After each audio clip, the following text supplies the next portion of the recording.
Welcome to another deep dive, everybody. Today we are going microscopic. Ooh, microscopic. Yeah, we are. We are diving deep into a research article, and it has kind of a long title. Oh, okay. It's called Label-Free Brillouin Endo-Microscopy for the Quantitative 3D Imaging of Sub-Micrometre Biology. So basically really, really tiny stuff. Yeah, really tiny. And the coolest thing is that it's a technology that's like giving us this new way to see, not with light, but with sound. Wow, that's a great way to put it. Yeah. You know, we're just so used to visualizing things with light. Right. But this technique is letting us map the stiffness of materials Okay. on a scale that's like smaller than we've ever been able to see before. So wait, are you telling me that instead of just seeing the structure of like tiny biological objects, we can actually map how stiff or flexible they are? Yes, exactly. It's like almost like being able to feel the microscopic world Oh, wow. instead of just seeing it. And that just opens up like a whole new dimension for studying, biology and disease. That is incredible. So how does this all work? Like, what is the secret behind this Brillouin microscopy? Well, okay, so imagine you're at the the grocery store. Okay. And you're like tapping on a watermelon. To see if it's right. Exactly. You're using sound to get a sense of like the fruit's internal structure, right? Right. Well, Brillouin microscopy works in a similar way, but instead of us tapping with our fingers, Right. we're using light. So light is acting like our tiny little fingers Yes, precisely. at the microscopic level. Yeah. When light interacts with the material, it scatters off these tiny vibrations within the material. And then by analyzing how the light scatters, we can learn about the material's mechanical properties, like its stiffness. So this scattered light is kind of like an echo Yeah. telling us about the object's rigidity. You got it. It's like we have a microscopic sense of touch. Yes, exactly. And you know this technique that's used in the research paper? Yeah. It's called PM. Okay. And it takes this concept to like a whole new level. It's incredibly precise, and it can actually be used to study like living organisms. Oh, wow. So that's where things start to get really interesting. Yeah. Because now we're not just seeing the structure of a cell, but we're seeing how the stiffness of different parts of the cell changes like as it does its thing. Exactly. And they actually use this technique to study a type of human cell Okay. called HeLa cells. All right. And they found that these tiny structures within the nucleus, called nucleoli, are actually a bit stiffer than the surrounding cytoplasm. So even though the density is only slightly different, the stiffness is like noticeably distinct. Yeah. What does that tell us? Well, it highlights how, these subtle differences in mechanical properties can actually reveal important information about the structure and function of cellular components. Okay. Yeah. That's fascinating. It makes me wonder, like, what other secrets are hidden within cells, Oh, yeah. just waiting for us to discover them with this technique. There's a whole world of possibilities. And it's not just limited to cells. The researchers also used PE to study this tiny worm Okay. called C. elegans. C. elegans. Now that rings a bell. Isn't that like a really popular model organism that scientists use? It is. It is. And PEM actually allowed the researchers to see the worm's cuticle, so like its outer layer. Okay. In crazy detail. Like they were able to identify these different layers with varying stiffness and like intricate struts for support, and even areas that are likely related to fat storage. So they could see where fat is stored Yeah. just by looking at how stiff the cuticle is? Yes. That's amazing. It is. And what's even more impressive is they were able to do all of this without using any labels or dyes. Oh, wow. Which are often used in traditional microscopy techniques. So they're getting like a clearer picture with this method Yes. than we could with traditional methods. Yes. And without having to potentially disrupt the very thing that we're studying. Exactly. It just seems like there's so many advantages. Absolutely. And, it's not just about getting a clearer picture. It's about seeing things that we literally could not see before. Right. Like it's opening up this whole new window into the microscopic world. This is definitely one of those moments in the show where I'm like mind blown. I know what you mean. But I think it would be helpful if we can like dive a little deeper Okay. into how this brilliance scattering phenomenon actually works. Okay. Because I'm sure some of our listeners, and myself included, are probably curious about like the physics behind it all. Okay. Yeah, let's do it. Okay. Let's get into it. Okay, so let's unpack this whole Brillouin scattering thing. Right. Because it really sounds like it's like the key Yeah. to this whole microscopic stiffness mapping magic. It is the foundation. Yeah. In the simplest terms, Brillouin scattering is what happens when light waves interact with sound waves in a material. Okay, so we've got sound working together here. But how do sound waves even come into play? Right, yeah. At such a tiny scale. That's where it gets really interesting. So everything, even solid objects, are constantly vibrating. Right. At a microscopic level. Think of it like a city, you see it from far above. Okay. It looks still. Right. But then you zoom in and you see all the movement and all the hustle and bustle. Right. So those tiny vibrations in a material are essentially sound waves. Okay. But at like incredibly high frequencies. We call them phonons. So phonons are like the tiny little invisible hum of activity within a material. Exactly. And just like if you hit a drum, Okay. it produces sound waves that like travel outward. Right. These phonons create a sort of like ripple effect within the material. Gotcha. Okay, so let's get the picture here. Yeah. So how does light interact with these phonons? So when light encounters these phonons, Okay. it can scatter. Uh-huh. And when it does that, it undergoes like a really subtle change. Okay. Almost like the light's bouncing off a moving target and getting kind of like Doppler shifted. Oh, like the Doppler effect? Exactly. Like when an ambulance drives by. Exactly. And the siren is higher pitched when it's coming towards you. Yes. Lower pitched when it's going away from you. You got it. So we're analyzing a similar shift Yes. in the light to understand the movement of these tiny phonons. Precisely. And by measuring that shift, we can calculate how fast those phonons are moving and how much energy they have, Okay. which directly relates to the material's stiffness.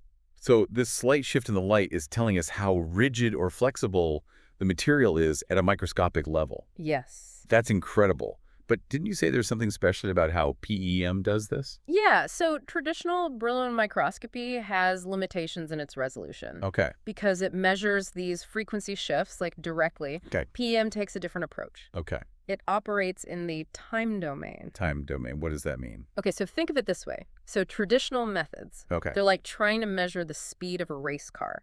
Okay. By listening to how high-pitched its engine sounds. PEM is like using a high-speed camera Okay. to capture the car's position at different points in time Gotcha. and then calculate its speed from those snapshots. So instead of directly measuring the frequency, PM is measuring the time it takes for the light to bounce back Exactly. and using that information to figure out the stiffness. You got it. And because PM can take these snapshots incredibly fast, like on the order of picoseconds, Wow. which is 1/1,000,000th of a second, Super fast. it can achieve like an amazing level of detail. Okay, that's some serious speed. Yeah. No wonder it can map stiffness with such precision. Yeah. But I have to ask, like, what's the point of all this? Like, what can we actually do Right. with this knowledge? I mean, the potential applications are vast, especially like in medicine. Okay. Imagine being able to detect diseases like cancer Oh, wow. in their earliest stages just by measuring these subtle changes in tissue stiffness. So it's like a super early warning system for disease. Exactly. We could potentially identify those changes. Wow. Long before any visible symptoms appear, All right. allowing for much earlier and more effective treatment. This is starting to sound like science fiction, but it's actually real. I know, right? It's amazing to think how a technique that's based on like light scattering and sound waves could revolutionize healthcare. And it goes beyond just disease diagnosis. Okay.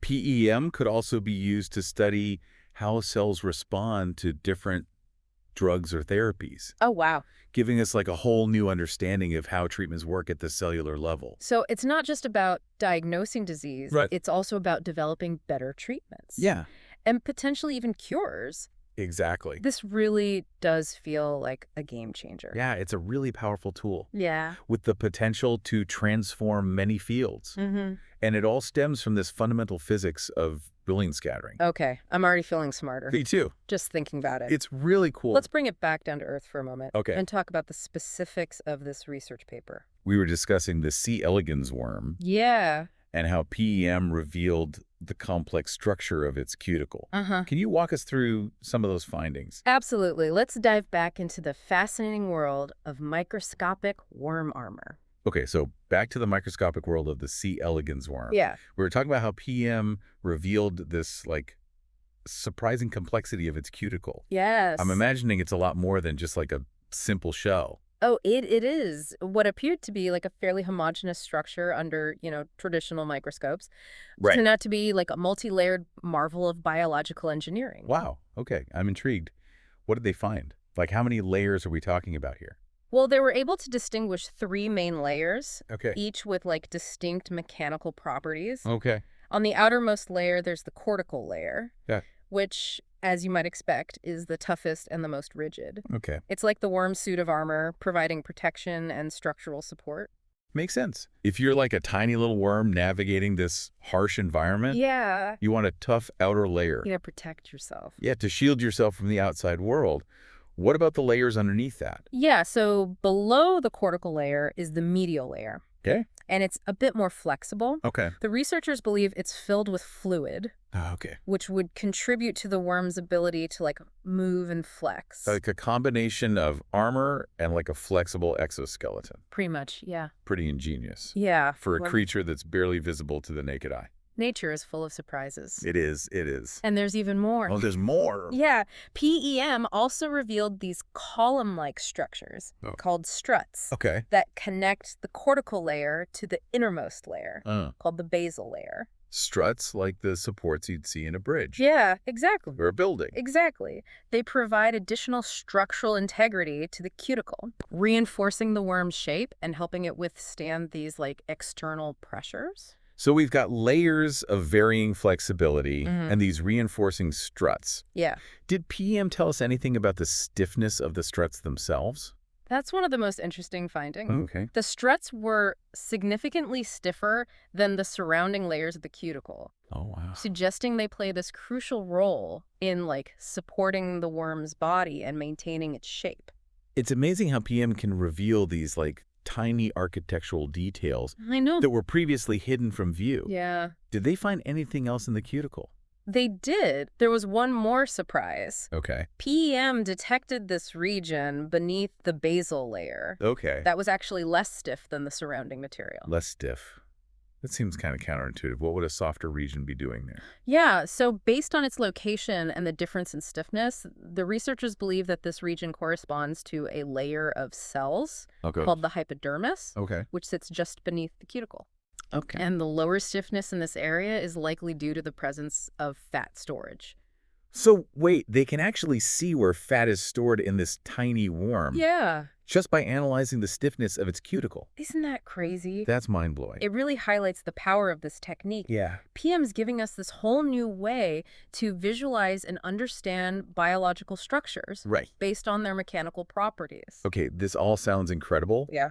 but like science is about verification. Right. So how do they actually confirm that PM was giving them like an accurate picture of the cuticle? That's a great question. To validate their findings, they actually compared the PM images Okay. to those obtained using traditional confocal microscopy. Now, confocal microscopy, that's like the gold standard Yeah, for high-resolution imaging. it is. It is. But it usually requires the use of those fluorescent labels. Exactly. And what they found was remarkable. Oh. PM not only provided comparable detail to confocal microscopy, but it actually offered better contrast. Wow. And all without needing any labels. So it's more detailed Yeah. and less invasive. Yeah, it's a win-win. That seems like a win-win. It does. And this is just the beginning. Yeah. The potential applications for PM are vast, Oh, yeah. especially in medicine. Especially. I'm already thinking about the possibilities like early disease detection, Yeah. non-invasive biopsies, Yeah. personalized medicine. It's going to change The everything. implications are huge. Absolutely. This technology has the potential to, like, revolutionize how we study and treat disease. Right. And it all stems from this ability to see stiffness at the microscopic level. Yeah. It's a whole new way of looking at the world, or rather, feeling the world Yeah. at a scale that we never could before. It makes you wonder what other secrets are out there just waiting to be discovered. I couldn't agree more. The future of microscopic mechanics is bright, and I, for one, am excited to see what we uncover next. That's a wrap on this deep dive into this fascinating world of PEM and the secrets that it's revealing about the microscopic world. We hope you learned something new and that your curiosity is thoroughly piqued. Until next time, keep exploring.